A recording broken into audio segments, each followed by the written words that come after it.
So let's just understand the technical issue. So the show must go on, right? Okay. So mabalik tayo sa usapan. Ano ang ikapapanalo ko ngayong gabing ito na meron ako sa sarili ko na walang ibang kandidata. Mga kaibigan, ang sarili ko, kagaya na banggit ko kanina, ay hindi maihilan tulad sa kahit na kaninong hurado o mga nanonood o mga kandidatang naririto.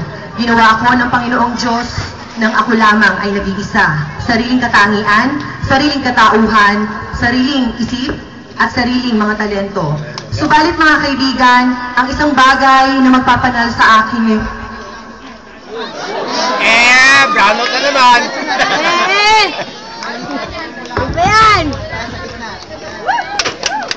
Ang isang bagay na magpapanalo sa akin sa patipanak ng gabing ito ay ang paghawak ko sa puso ng mga taong nanonood.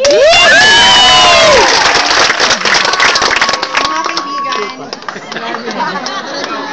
Ano ba yan? Ang ganda-ganda! mga kaibigan, alam naman po nating lahat na kaming mga homoseksual ay laging pinuputya, nilalait. Subalit mga kaibigan, kung ipinapakita namin sa inyo sa patimpalak na ito ay nirerespeto namin ang sarili namin at kami ay kagalang-galang. Kayo po ay nabibigyan ng kaligayahan at kaligayahan dito.